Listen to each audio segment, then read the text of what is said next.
Meadjiti Gini nous dit tout après la victoire des jaunes et noirs de Carcassonne contre de valeureux Albigeois. Bonsoir Meadji. Bonsoir. Miyagi, on a annoncé une rencontre assez serrée entre Albi et Carca, comme les deux matchs de poule. Ça n'a pas été le cas. Vous avez pris le large jusqu'à la mi-temps 18-0. Vous avez tenu. On peut dire que vous avez relativement maîtrisé cette rencontre-là. Est-ce que c'est une surprise pour toi?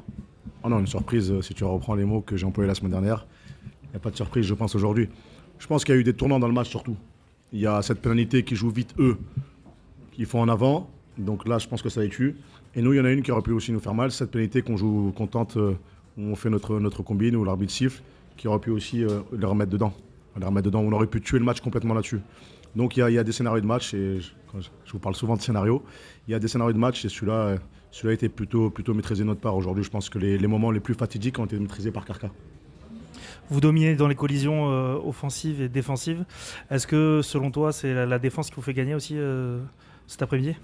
Ouais, je pense que c'est un tout. Je pense que c'est la défense, l'attaque. Quand tu marques 18-0, c'est un combiné. Après, tu craques pas aussi sur ta ligne. Il y a quelques coups qui jouent plutôt bien et que tu les rattrapes.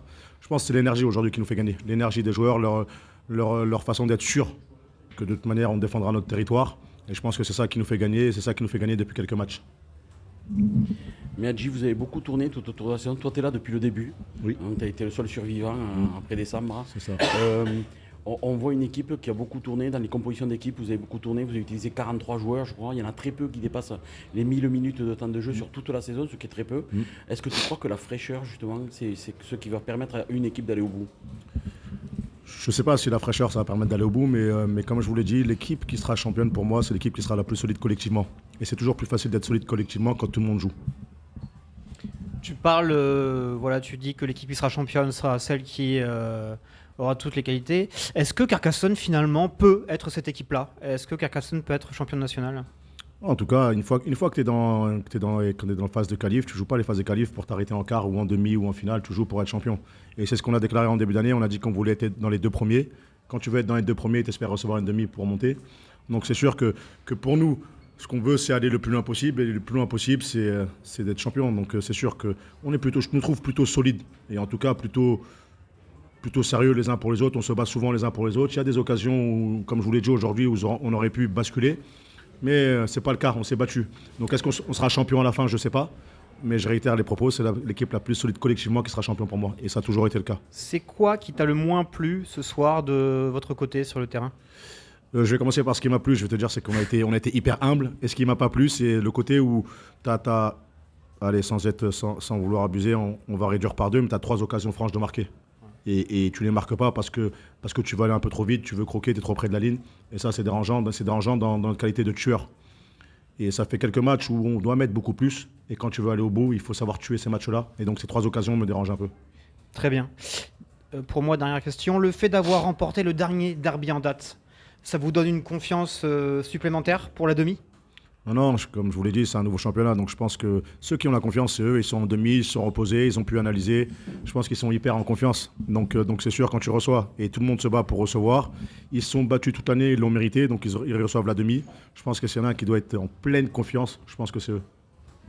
Miyagi, est-ce que ce match contre Albi, qui est une valeur sûre de la nationale maintenant, qui a été une valeur sûre longtemps de la Pro D2, est-ce que pour toi, ce match que tu as joué aujourd'hui contre cette équipe-là, c'est l'un des matchs les plus aboutis pour Carca? Est-ce que tu as l'impression que tu montes en puissance, que tu as bien maîtrisé, que tu n'as jamais eu peur sur cette rencontre-là? Je pense que c'est le match qu'on a maîtrisé, mais le meilleur match, je ne sais pas. Je pense que celui de Rouen était un match de très très haut niveau. Vraiment. Ici à domicile, le match de Rouen, c'était vraiment un match, mais de haut niveau. Je pense que si tu regardes le match, c'est même un match de niveau de Pro D2. Sur l'intensité, sur ta qualité de jeu, ta qualité de défense. Donc c'était un gros match.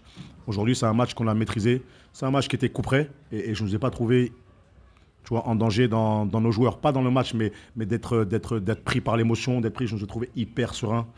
Et tu le vois là tu vois, ce soir, les mecs, ils sont quand même contents, mais il n'y a pas d'euphorie. On reste, on est hyper humble, tu vois, il n'y a pas eu d'euphorie après le match. C'était un match qu'on voulait gagner absolument et qu'on a gagné par la maîtrise. En conférence d'avant-match, Bernard disait que la demi n'était pas encore dans les têtes, que vous passiez par l'Argonne. Est-ce que quand même, ça cogitait pas un peu d'avoir un nouveau derby, d'avoir ce match au Parc des Sports la semaine prochaine, même si vous ne vouliez pas en parler, est-ce que quand même, dans de quoi la tête, elle n'y était pas déjà?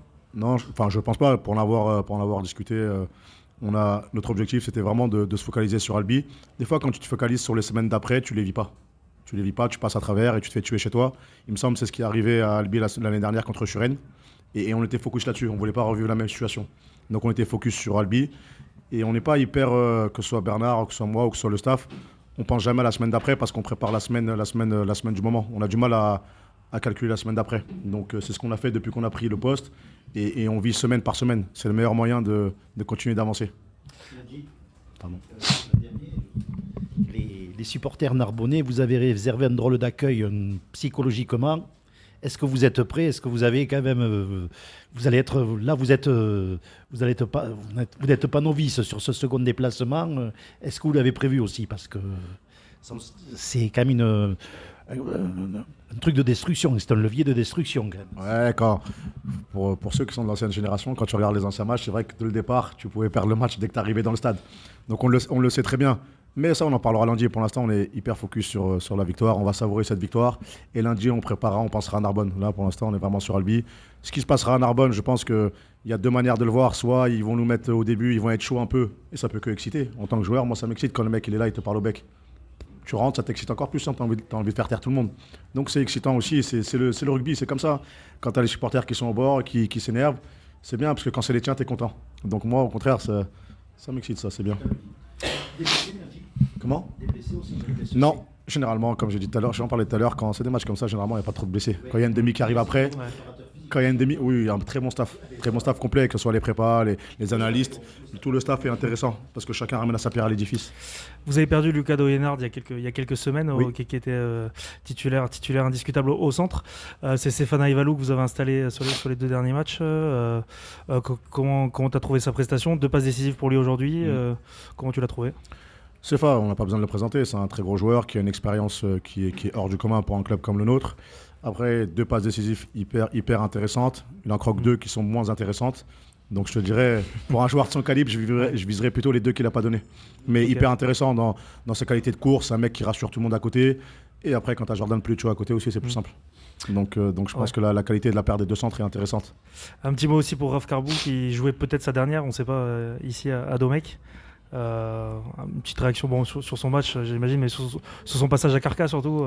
Raph, on le connaît, ça a été un grand joueur et un mec hyper important dans notre club. Sur le terrain, un vaillant, un mec qui se bat pour les autres, et en dehors du terrain, un mec hyper bon dans la cohésion d'équipe, hyper important dans la cohésion d'équipe. Donc perdre un mec comme ça, c'est perdre aussi un mec qui te soude l'équipe. Donc ça fait toujours mal, mais c'est une nouvelle carrière pour lui. Et j'espère pour lui qu'on ira au bout et qu'il pourra fêter sa sortie dignement. Vous sortez d'un match qui a fait mal au corps, c'est normal. Mais vous avez un gros match dans 7 jours. Vous reprenez quand le terrain? Le terrain, on le reprend lundi directement. D'accord. On va lundi par de la récup, par vraiment de la régénération sur le corps. C'est une semaine qui va être plutôt se baser sur de la clarté et de la régénération. Et crois-moi que quand c'est un match comme la demi qui arrive, généralement, je te jure que tout le monde est content de reprendre et personne ne te dit que j'ai mal quelque part. Tandis que quand c'est des matchs de championnat, souvent, ça fait un peu plus mal. Sans manquer à aucun des deux, sans manquer de respect à aucun des deux, évidemment. Personnellement, tu as ton genou dans la boîte à gants. Est-ce que tu vas te faire soigner chez Raph Carbou l'année prochaine? J'ai pris des rendez-vous déjà, comme tu le dis, Gérard. J'ai pris des rendez-vous pour mon genou et donc tout se passe bien. Une dernière relatif à ta carrière. Tu as eu comme entraîneur Henri Broncan. Et est-ce que dans la préparation, tu te sers de certains trucs d'Henri, du sorcier Pierre, ouais, Henri, c'est. Je ne saurais pas te le décrire parce que je pense qu'il est hors du commun. C'est un mec qui est vraiment hors du commun. Souvent, on parle d'Urios, on parle des mecs qui sont passés beaucoup à la télé. Qui sont passés beaucoup à la télé. Mais ce qu'a fait Henri lors de son passage en tant qu'entraîneur et ce qu'il fait encore aujourd'hui parce qu'il entraîne toujours, c'est quelqu'un avec qui je discute beaucoup. C'est vrai que tu as beaucoup de tips à prendre de lui. Parce que c'est un mec qui est capable d'analyser et de te faire monter le bourrichon, mais sans forcément être méchant. Juste, tu sais que quand tu rentres, tu vas mourir pour lui. Et c'est un mec, tu vois, je pense qu'il a été ultra important dans le rugby et dans le paysage gersois. Et même dans le paysage français, parce qu'il a sorti quelques mecs pour l'équipe de France quand même qui était pas mal. Mais Hadji, l'équipe monte en puissance depuis quelques matchs. Oui. On voit beaucoup de progrès dans toutes les phases de jeu, même si tout n'a pas forcément été parfait aujourd'hui, comme tu le disais tout à l'heure. Et surtout, on voit une grande sérénité dans le groupe, une grande confiance dans le groupe. Comment vous arrivez à maintenir ce momentum avec les hommes qui forment ce groupe ? Je pense que la cohésion, et c'est bien ce qu'avait dit Gérard au départ. On a fait tourner beaucoup de monde. Donc je pense que tout le monde est hyper focus. Et je pense que ça aide beaucoup à faire monter l'équipe en puissance. Parce que quand chaque week-end, ta place est remise en cause, tu te donnes à 100% à tous les matchs et à tous les entraînements. Super. Merci beaucoup, Gérard. Merci beaucoup.